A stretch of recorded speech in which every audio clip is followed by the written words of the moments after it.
E aí, pessoal, vamos dar continuidade então aí ao nosso estudo do livro do João Roberto Gorini Gamba. Nós vamos fazer agora um resumo do capítulo 7 desse livro, que fala sobre formas de Estado. Bom, para Gamba, o Estado pode se organizar tanto do ponto de vista interno como do ponto de vista externo. Tá? Do ponto de vista interno, ele pode ser um Estado unitário ou um Estado federal, uma federação, os quais são apontados como Estados simples. Por que são simples?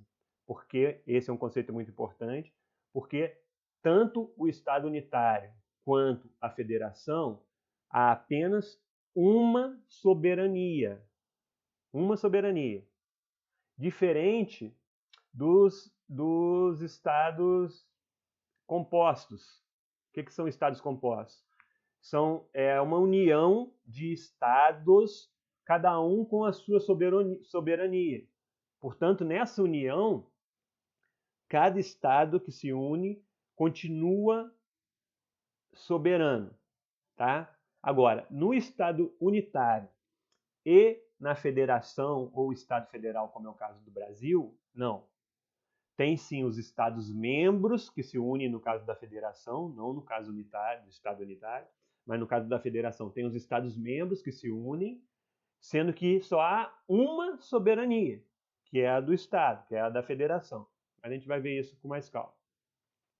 Então, resumindo, nós, do ponto de vista interno, nós temos Estado unitário ou Estado federal, que são os dois, tanto o Estado unitário quanto o Estado federal, são estados simples. Por que são simples? Porque há apenas uma soberania. Do ponto de vista externo, nós temos as confederações, que nem existem mais hoje, não é de tanta importância, é mais um fato histórico. E essas confederações seriam uma união entre estados soberanos. Então, são chamados de estados compostos. Além da confederação, tem outras formas de união entre estados, que nós veremos à frente. Mas vamos começar com o estado unitário, então, que é um estado simples. O estado ele é unitário por quê? Porque ele concentra o poder em uma única esfera. Tá? Ele vai centralizar a administração pública e a produção legislativa, e o judiciário também, de todo o território em um só lugar, geralmente na capital. Isso só dá para acontecer em estados bem pequenos. Daí há uma divisão entre os estados unitários puros, que aí tem que ser bem pequeno mesmo, seria praticamente do tamanho de uma cidade, que um exemplo seria o estado do Vaticano, e os estados unitários descentralizados, que podem ser um pouco maior. Também há uma concentração do poder político numa única esfera, geralmente na capital, mas ele delega poder para várias regiões desse território. Então, esses cantões, essas regiões desse território, têm lá representantes daquele poder. Foi um poder delegado do poder central para aqueles dessas regiões mais afastadas ali do território. Um exemplo desses seria de um estado unitário descentralizado, seria a Espanha ou a Itália, por exemplo. Bom, como nós vimos, os estados puros, eles centralizam o poder em uma única esfera. Os estados unitários puros. Só que ele não tem necessidade de descentralizar. Não tem a necessidade de delegar, porque são muito pequenos esses lugares. Então, tanto a função executiva como a função judiciária e a legislativa, elas se concentram em um único centro de poder.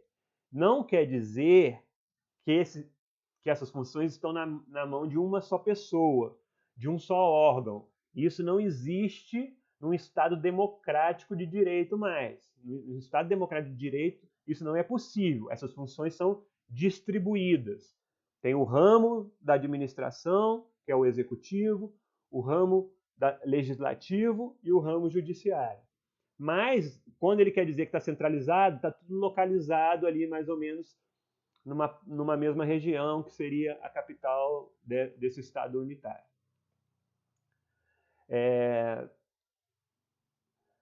Os descentralizados, então, os Estados unitários descentralizados, embora haja um único centro de poder, as funções executivas, legislativas e judiciárias, elas estão descentralizadas em subdivisões internas, como províncias, comunas ou regiões autônomas.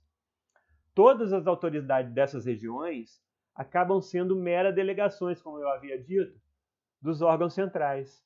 Ou seja, continua existindo apenas um poder estatal, por isso, apesar dessa descentralização, os estados continuam sendo unitários.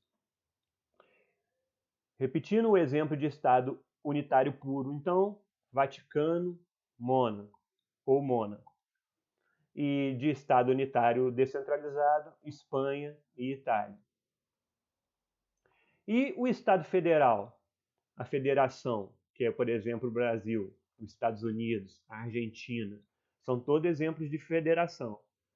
Ele é um Estado soberano criado pela união perpétua e indissolúvel de Estados meramente autônomos, né? Sob a égide de uma Constituição. Ou seja, tem alguns estados, eles poderiam ser soberanos antes, mas quando eles se juntam para formar uma federação, eles abrem mão dessa soberania. Eles passam a ser apenas autônomos e ficam todos sob o comando de uma Constituição que criou aquela federação. É o caso, por exemplo, dos Estados Unidos. Os Estados Unidos começaram como 13 colônias britânicas na América, e aí quando houve a Guerra de Secessão, a Guerra de Independência das 13 colônias britânicas, elas conseguiram sua independência da Inglaterra, do Reino Unido, e aí, a princípio, formaram uma confederação, que a gente vai ver na frente. Por que uma confederação? Porque cada um se tornou um Estado soberano, independente um do outro. Então, aí eles se juntaram numa confederação. Vejam, não havia uma soberania, havia 13 soberanias ali, das 13 colônias.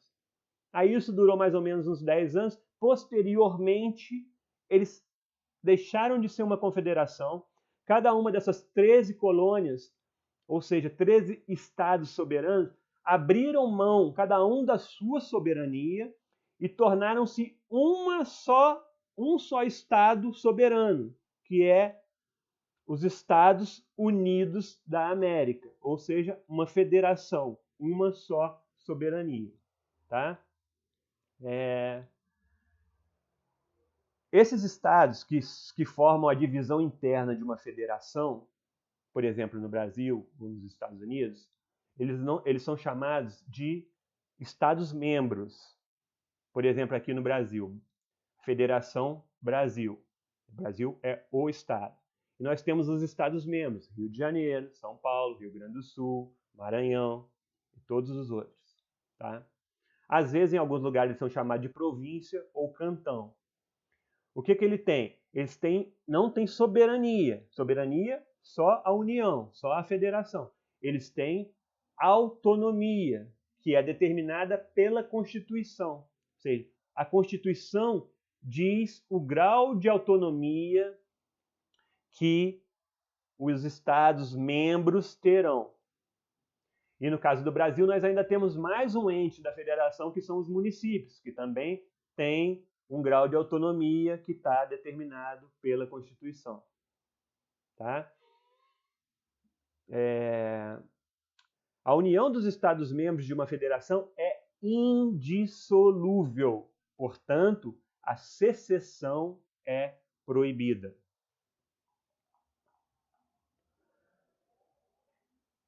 Há uma dualidade de poderes na federação, pois os Estados-membros possuem uma legislação própria que é distinta e autônoma, mas ela é correlacionada com a legislação federal.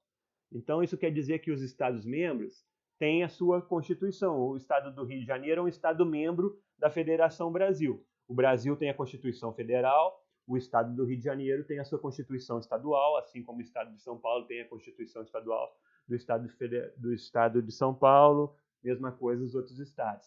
E os municípios também têm, mas não é chamado Constituição, é a lei orgânica do município. E além disso,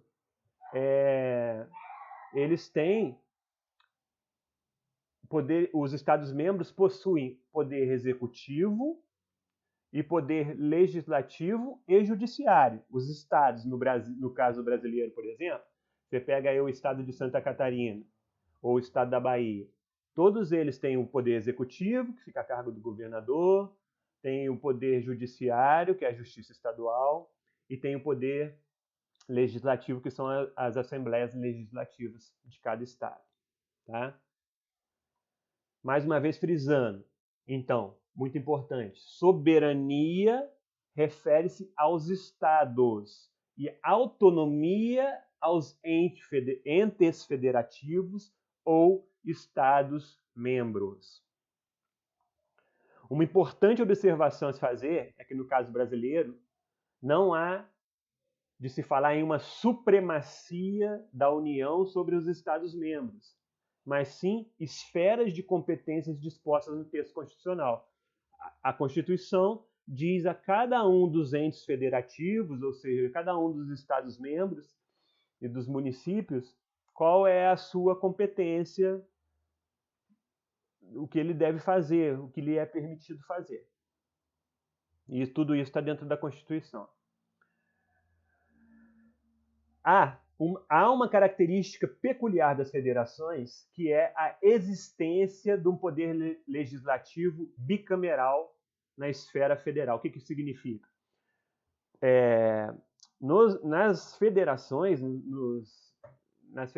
nos estados federais, tem um poder legislativo bicameral na esfera federal, que é aqui no Brasil, por exemplo, nós temos o Poder Legislativo Federal, nós temos o Senado e a Câmara dos Deputados. Por isso que é bicameral.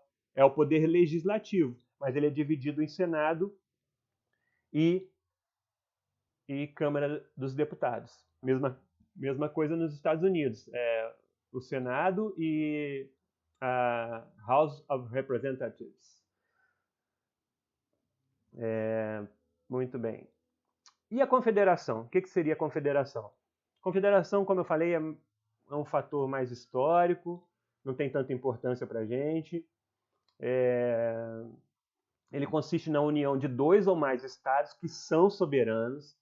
Eles vão se reunir para determinados fins, por exemplo, defesa, fins econômicos, fins políticos. Mas eles não vão perder a sua soberania. Portanto, eles vão ser criados através de um pacto ou de um tratado, uma convenção. Uma união entre estados soberanos com um órgão comum a todos os membros. Só que, diferentemente de uma federação, onde não é possível a secessão dos estados, não é possível se separar, a confederação, sim, porque eles não perderam sua soberania. Então, se ele é soberano e ele quiser sair lá da união que ele tem da confederação, ele sai. Tá? As decisões tomadas pelos órgãos decisórios dessas confederações, elas são aplicáveis aos seus membros, os estados soberanos. Então, ela não é aplicada diretamente, não tem poder direto sobre o cidadão dos estados.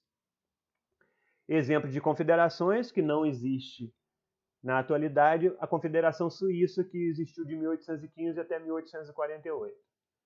Bom, diferenças entre confederação e federação. Quanto à natureza jurídica, a federação é um Estado soberano e a confederação é uma mera união entre Estados. As federações, Brasil, Estados Unidos, Argentina, por exemplo, elas são criadas por uma Constituição. enquanto as confederações são criadas por documentos de direito internacional como tratados, pactos ou convenções. Quanto aos membros que a compõem, as federações são formadas por Estados-membros que possuem autonomia. Já as confederações são formadas por Estados soberanos. Nas federações não pode haver secessão. Não se pode separar. Nas confederações, sim. O relacionamento com os cidadãos é feito diretamente nas federações, caso brasileiro, argentino, americano, e é feito indiretamente nas confederações, porque tem lá o órgão decisório das confederações, o que eles decidirem é passado para os estados soberanos e esses passam para cada um para os seus respectivos cidadãos. Muito bem. Nós temos outras formas de união entre os estados, que seriam os blocos.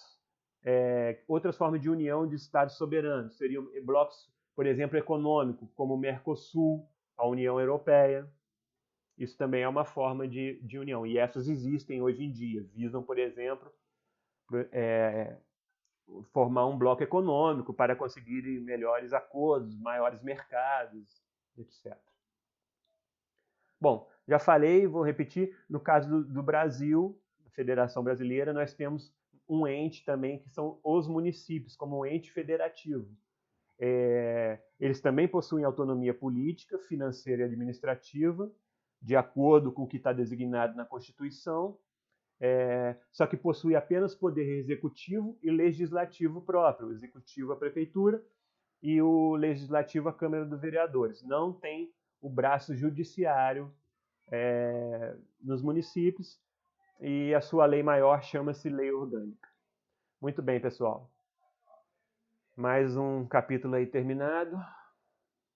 Posteriormente gravarei o vídeo do capítulo 8 e o capítulo 9 provavelmente dividirei em duas partes. O regime político eu dividirei em parte 1 e parte 2. O capítulo 8 é um capítulo pequeno, que é um capítulo sobre extinção e formação dos estados. Até a próxima.